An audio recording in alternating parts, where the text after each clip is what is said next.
Hello, I'm Colin Ainsley. I'm going to be doing my report on a weak healthcare system complicates China's coronavirus.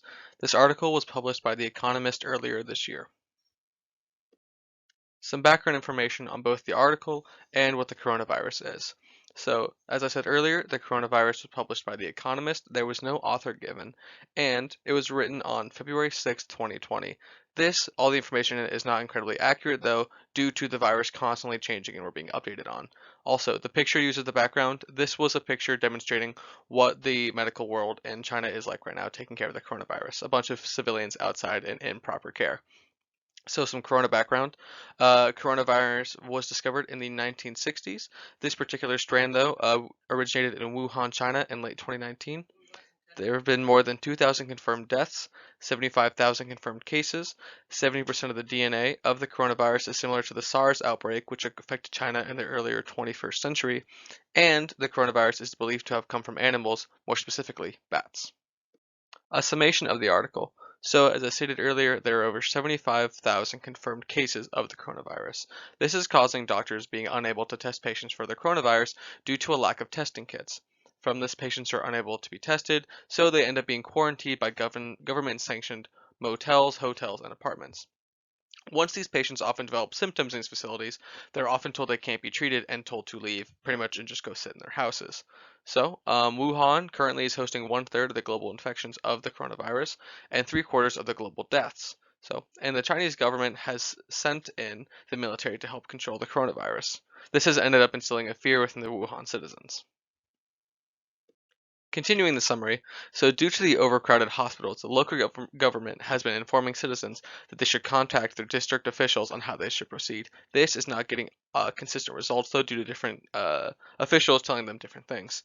Also, the government has stated that it will pay for all citizens' medical treatments. This is a huge change from what happened with the SARS outbreak in the earlier 21st century.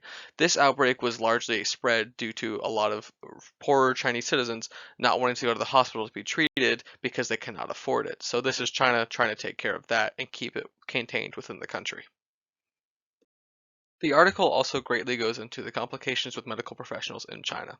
So to start it off, the Chinese government does not invest heavily into medical care. They invest a majority of their funds into infrastructure and the military. On average, there are 2.6 physicians per 1,000 civilians. This is not a high ratio and is not large enough to treat the civilian populations when crises like this occur. On average, only 10 to 15% of the physicians have acquired their bachelor degrees also. Many of the Chinese doctors in the country are in small towns and they only practice rural Chinese traditional medication. This is not what's taught in medical schools and often does not get consistent results. A majority of the investments in hospitals are only in large cities though, not in their smaller communities, and not in family care centers. And patients are also forced to leave the hospital due to overcrowding. This has led to violence against the physicians and the spreading of the disease. There are two major political actors in this article. They're both part of the Chinese government. The first is Ling Keqiang, who is the premier of the People's Republic of China, or often called the prime minister. He's more of the local leader. And then you have the national leader, who is the president, Xi Jinping. Xi Jinping is the general secretary of the Communist Party, the general secretary of the Central Committee, the chairman of the Central Military Commission, and the president of the People's Republic of China. And to wrap everything up, there are a few connections to class, one of which is the government spending on infrastructure and military. This was present in the USSR and the Russian module, and when the USSR was crumbling and Russia began to develop as a nation.